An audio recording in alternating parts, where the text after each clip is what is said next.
Everybody, welcome back to another episode of FSi DFS Fantasy NASCAR Picks. I'm your host, Mega31.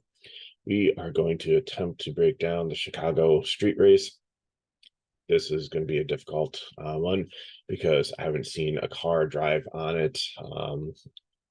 They haven't had any practice yet. They haven't had any qualifying. It's a very tight window. Everything should be done by noon. Hopefully, actually qualifying starts at noon, so by 1 o'clock, hopefully we have a 4-hour window to try to figure out our lineups. So hopefully practice and qualifying will teach us a lot. So again, we don't know a lot about this course. So we're going to treat it like a road course.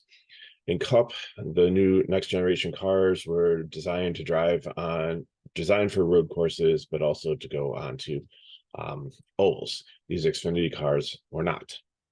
So I did watch an iRace video, and I know it's a computer simulation, it's not reality, but there's a lot of reality taken into consideration when they make up what happens in those. So basically it looks like it's a flat track. So like some of your other road courses like Sonoma and Watkins Glen have some hills and sections and stuff. So it should be a complete flat track. So it's like F1 Grand Prix. You'd think that. So it does look like early in the race, like the cars can fan out and pass. There is like a straightaway where they can get up to a decent amount of speed, and then they start to hit the curves. The only thing in F1 they have, if they can get close enough together, they have the DRS system to help them pass. These cars are not equipped with that, the drag reduction system. So what I've learned from the iRace, and again, it is not reality, but it looked like tire wear didn't matter. It looked like they all came in to get tires on their first pit stop, and then after that, they pretty much just got fuel. It's only 55 laps, but it's 2.5 miles. The other factor is, and again, I don't know if this is going to happen in reality, it did look like some of them figured out that if they're driving in a pack, that clean air is king here, and that most of the cars are bunched up, and that the cars that were kind of separated out into cleaner air were running faster lap times. And so what happened was it looked like some of these cars pitted early to just get out there on their own away from the pack, and because they really like drafting doesn't really matter here, and it gave them clean air and it actually helped them pick up some lap time to the point where the pack of cars all pitted together, and these cars that are running out there singularly actually made up time or were able to kind of get out ahead of them. And I think the guy that won the race took I don't remember if he was on that strategy, but he only took gas at the end, didn't take tires, got out right before the rest of the pack, and was able to hold it off and to win the race. So just a couple of observations. Again, that's from iRacing. Now you can look up the video on YouTube for it. And so I think that qualifying is going to be imperative here, that you're going to need to qualify well. And I think pit strategy is going to be imperative also. So I'm assuming that there's going to be stages in this race, so that the drivers that are racing for a championship are going to have to go out there to try to finish well in them, but there's no caution after them. And I'm assuming the other nice thing too is that there's no cup drivers in here, but there's a lot of ringers out there that are guys that are Formula open wheel drivers, guys that are really good at road courses that aren't competing for a championship, that could potentially change up their pit strategy enough to get off sequence to give them advantage. So with that being said, I usually, when I do a speculation video, I take into consideration a year-long data, like what their form is, what their DNF rate is, how many laps they've led, fast laps, things like that. Track average, but nobody's run this track. I couldn't find a comparable track that's everybody is raced on. So that's null and void. So pretty much I just did a composite average of all the road courses that they usually run. So Sonoma, Portland, Xfinity runs, Circuit of America, Road America, Watkins Glen. And then I also looked at, I think that can come into play here would be the Roval at Charlotte, the Daytona road course, when they ran that a couple years ago, and the Indianapolis road course. because they had like some long straightaways there, and like just the way the turns and stuff like would fan out and then get narrow. And a lot of places on this track too. Friend of the show, Richie Martin, did in discussions with me, said that he thoroughly expects like 3 cars to go into an area that only are 2 cars wide, and they all get jammed together, and then have to throw the caution flag and red flag and wait to like separate them all so the rest of the field can continue on the race. So he also is looking for props or prop bets to see if a passenger car accidentally ends up on this course. So somebody takes a wrong turn with a GPS. I'm sure they have it blocked off pretty well, but hopefully it's a good race. It's a safe race. It's not a complete poop show like the first Bristol dirt race was, and the Clash was. But we kind of worry that it might be like the Cup race when North works Wilkesboro in the All-Star race, where Larson just after the one pit stop just drove away the race and nobody could catch him, and hopefully it's not like that. So I put all the averages here, so let's just run through the field. You have 38, or actually it looks like 43 cars are trying to get into this through qualifying. The way it works in Xfinity, I don't think it changed, but I'm pretty sure this is how it works. There's 34 cars qualifying speed, and the 4 cars get in on owner's points. So what I did was the guys that have yellow X's next to their names are cars that are not in the top 34 for owner's points. So they would not automatically qualify if they didn't reach by speed. So, but that doesn't necessarily mean like if some of these yellow cars get in that it will also bump down some of the ones. So you're going to look at the rest of the pool, and the ones that have white X's are going to get in over the ones that have yellow X's. So 5 cars are not going to make it. I think I figured out who they're going to be, but anything can happen. So again, color coding: the brown are road course ringers, and the blue are regular drivers that are highly proficient to above average on road courses. It doesn't necessarily mean that they're elite, but it means that they're better than the average driver. So with everything put into consideration, Cole Custer gets the pole here with everything. He won at, I believe it was Portland. He's looked good on most road courses. Even in Cup, he did decent here. So I have him as a prime play. He's got a good shot, I think, at the pole if he gets out there and runs a clean race. I think he can do enough to have a good race to be the one that I want to consider. Sheldon Creed also seems pretty proficient at these races. Also ran really well at Portland until got tangled up. I think it was John Hunter Nemechek or Parker Klingerman towards the end of the race. But his average running positions have been really good. He came back 3rd overall, all things considered here. Justin Allgaier came back number 1, but I just haven't seen great recent form and there's a couple things that kind of weighed him down a little bit and what I was looking at, but still I think he's good anyway. So if any of these guys get the pole, I think they're going to have the advantage to be out there and get out early, or even if they're second and the guy that has the pole is somebody that you don't really trust, like say like Jed Burton gets the pole out of nowhere, just one really good lap and out of nowhere, but that's not going to be sustainable. So then if one of these 3 start 1 or 2, I really want to look at him. Austin Hill has won some really road courses in truck. He's been competitive in Cup also, or not Cup, but in Xfinity also. So I think he's going to be my other prime play. So between Custer and Hill, I think those are my 2 favorite. John Hunter Nemechek has shown some promise in some of these road course races, but he's always hit or miss. So that's why he's a GPP. Hemrick, his numbers look good, but he's also had some bad ones. So he came back 15th overall. I think he'll qualify well, but I don't think he'll be able to sustain it.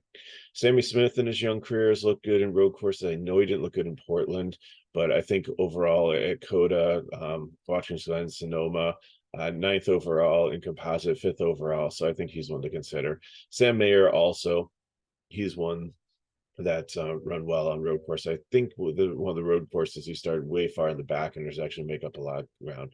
Riley Hurst is not bad at road courses, but like he and Hemrick, I just have seen too many issues come up with them. So GPP. Clearman's good on road courses, but he's too pushy. We saw that, and I believe it was Portland, or I can't remember which one it was, where like he caused like a bunch of wrecks that is the reason that Cole Custer won. He took out, I think, John Hunter Nemechek and Creed, who were having good days just because he was too pushy. But he is aggressive. It's kind of like a mini Ross Chastain here when it comes to road courses. So he's someone I'll definitely consider. Justin Marks, I'm going to list as a prime play. Justin Marks is the owner of Trackhouse Racing. So Ross Chastain and Daniel Suarez. He actually has run truck and run Xfinity and done really well in road courses. In his Xfinity, he has one win in 15 races with 7 top 10s and 3 top 5s. He knows how to race on road courses. He's familiar with the car versus some of the other ringers that have come in and don't necessarily drive this type of car. He owns a race team. So I think he's going to do really well in here. So I have him as a prime play. I might even like throw down a bet for him to win the thing. And it's probably going to be, the odds probably be decent, but I really like Justin Marks with his background, owning a team. I think, and his Cully card number 10 is usually one that AJ Allmendinger drives. So lots of things pointing in the right direction. Colin Mosaic, let's see here. He's run some road courses recently for Joe Gibbs Racing, 17th overall. So I think at 6,900, he's somebody that you can look at. Cash is kind of a fill-in. Josh Berry's been good at road courses. I don't know if he'll qualify well here. Didn't look good at Sonoma. I think he crashed there, had like a mechanical issue. But if you take that out of consideration, so let's just drop that one and say he was like 11th there. That shoots him up to 3rd overall. So I think that there's, people look at like recently at Sonoma what happened, and then be able to think that he's not good, but I don't think that was a typical Josh Berry race. And I think that he's definitely wants to win the championship here, wants to do well here. Got experience on road courses over the last couple of years, so I think he's definitely a cash play. Brett Moffitt, GPP here. This is not his style of race. He might hang in there and be okay, but not exciting. Sage Karam has looked horrible at road courses. I know Alpha Prime Racing is decent. I know he's got some background, I believe, in road courses.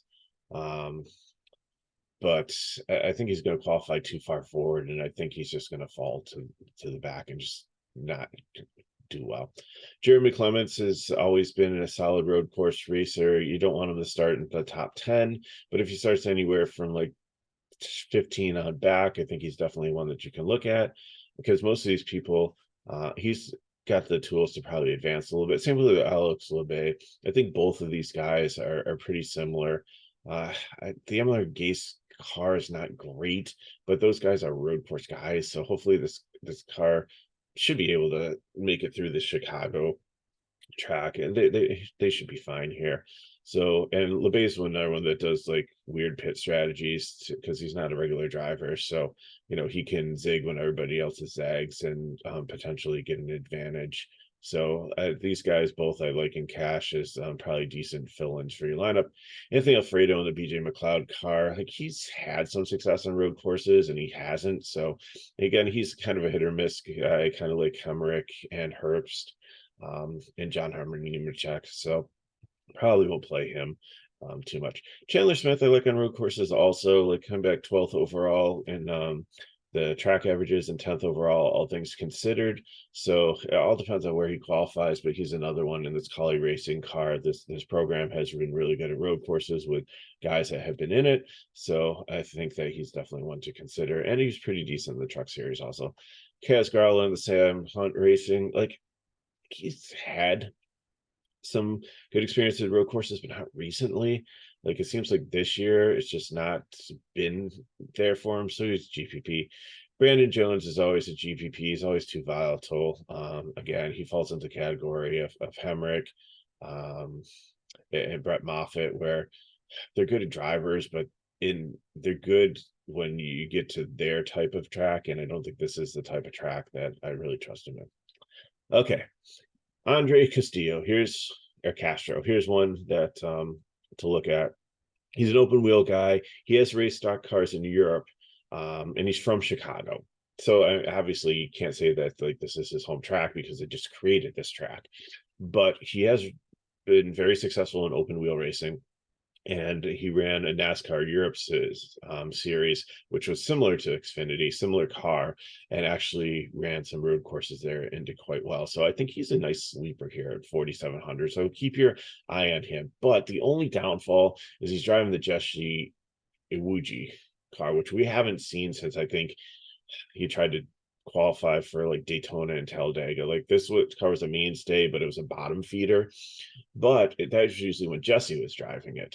When Kyle Weatherman hopped in, it actually was pretty successful. It had some breakdowns here and there. It wasn't as bad as the Glory to God trucks in the truck series, but kind of similar. So the only thing that kind of worries me is the tech here, but this is not like it's a short track where they're going to be burning up a lot of brakes and stuff. I mean, there's going to be braking and stuff, but I think it'll be fine. It's not a long like 600-mile race where can the car hold up. So I think the car's got shot to hold up.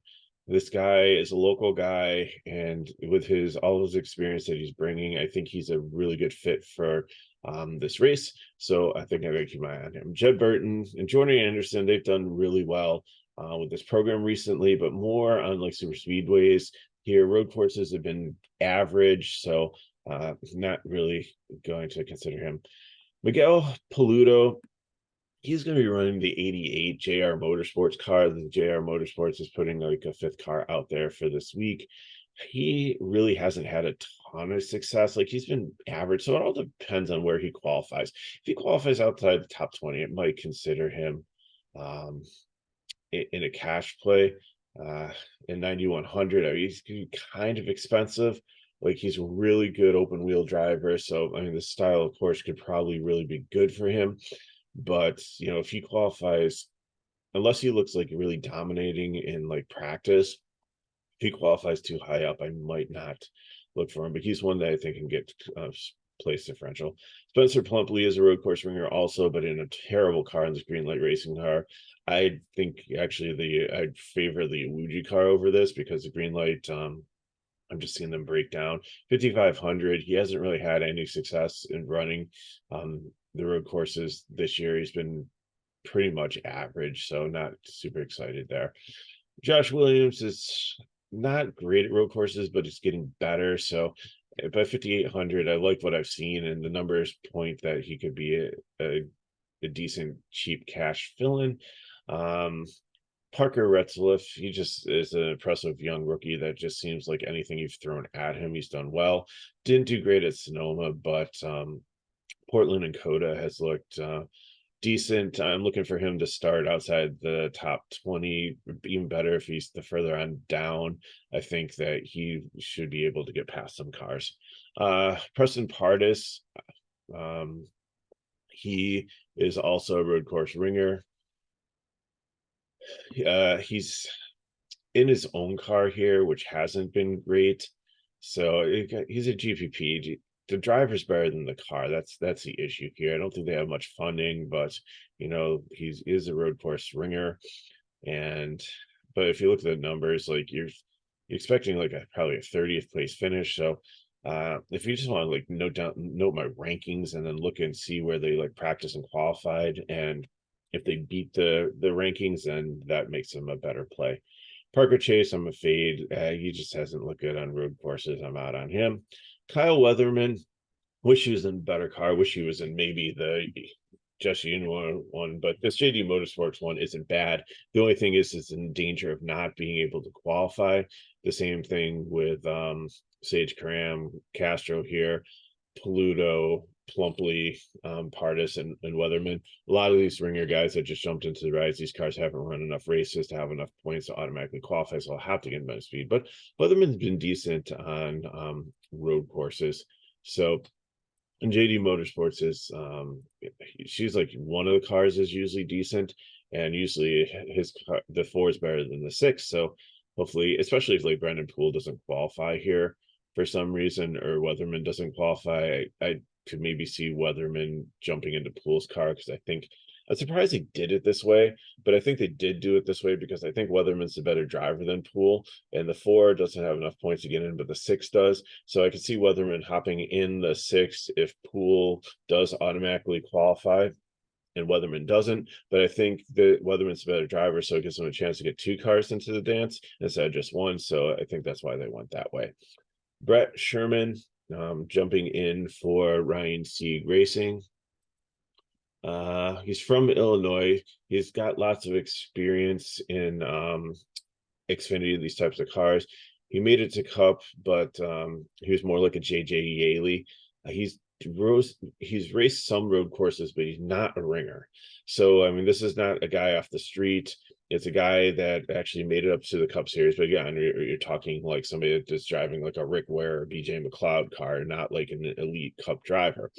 But he actually did make it up to, I think he raced for BAM Racing, if you remember that years ago. So I think he's intriguing here. Been out of the game for years, but coming back to run this race in his home state. Ryan Sieg, I have his GPP, but he might almost be a cash play here. I think I'm going to flip him to that just because he is one that with pit strategies can do crazy things and get out there. Brad Perez, this 53 car has been horrible. Brad Perez I think he's trying to become a road course ringer, but I really haven't seen much out of him. Ryan Ellis, not on him. Nope, this is a team on Alpha Prime Racing. So Alpha Prime guys, GPP is not interested in. Brandon Poole's not a good, and the car's not good, so he's a fade. Joe DeGraff Jr., I don't understand with all the people that you could have put in the 38. Had some good discussions online with some guys, and we were thinking like with the Truck Series off, why isn't like Zane Smith in this Ford here? Like, why is it Joe Graff Jr. still? I don't get it.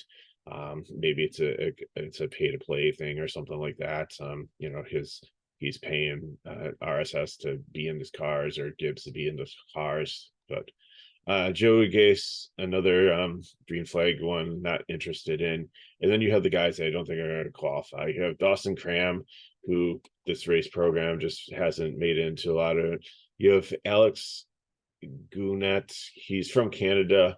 He ran in the Pinty, ARCA, and Xfinity and trucks, but he's not a road course ringer. It doesn't show proficiency in road courses. And in the DMG racing, they don't have enough points. I don't know if you're going. Now the O2 and R Motorsports, Blaine Perkins does, but he just hasn't performed well, and I think he's one that's going to be outside looking in. Same thing with Dexter Bean with DMG. Like, these cars should have enough, but I think enough of the yellow cars are going to qualify on speed in the top 34. In Cram and Castro and Pluto and Plumpley and Pardis and Weatherman, that Dexter Bean's not going to have a chance. And then Dexter Staley, the 66 car, has probably been one of the worst cars in Xfinity Series. So again, it's going to be hard. You're going to have to watch for racing, for practice and qualifying, and see how cars do there. Again, this is just speculation, but I think you can take some notes here. You can see the guys in blue are the ones that are better than average. The ones in brown are, and I really like Custer, but Creed, Allgaier, Hill are also in play there. Both Smith, I think, are definitely in play here, and Justin Marks, I think, is going to be the one in the 89 that's probably going to be my favorite play here, just based on what I've seen, his history in road courses. And then again, like, Castro's probably my dark horse sleeper here if he can make it into the show. So that's what I got for you. I will try to do a cup video tonight. At least I'll be able to watch the Xfinity race and see kind of what goes on there. Different kind of a car, different kind of a driver, but it might give us an indication of what to look for to kind of help out. We will have practice and qualifying, so it won't be as much of a speculation video, but still, there's no track history or anything to go on there. So if you have any questions, put them in the chat below. Hit me up at Regular31 on Twitter. If you want the full package, and actually when practice and qualifying is done, my updated sheet, you can get into FSi DFS by going to the description of the video, clicking on the website and going in and subscribing. It's $5 a week. It's like $15 a month. Super, super cheap. Not expensive at all, but it will actually give you the updated stuff to look at. Again, I'd play light on this one. Play, probably maybe 10% of the normal bankroll you would. I'm not going crazy. I'm going to play a little bit just to have some fun here and just to enjoy the race in the 4th of July weekend. But I'm not going to go crazy because this is just such a wild card race. We don't know what's going to happen. So appreciate you watching the video. If these videos help you, then please like, subscribe to our channel, and share with your friends. One thing I want to bring up also is that most of you know we do baseball. We also do PGA, and we don't get a ton of viewership on that, but the guy that does that does a great job on them. They're actually very short videos, and they're like 1 or 2 minutes. As he does them as shorts, he gives you player pools for people that he's really high on, and some sleepers. So check those out Wednesdays. If you're subscribed to the channel, you'll know that when they're coming out, and let's help support that. So if you want to get into PGA DFS, they've had some big wins the last couple of weeks with some of the members there. So doing some good work there, so I encourage you to check that out also. So thanks for watching. Hope you have a great and safe holiday weekend, and the weather holds up for your fireworks and your barbecues, and hopefully we have some good racing in Chicago. And thanks for watching. Good luck in your contest. I'll see you next time.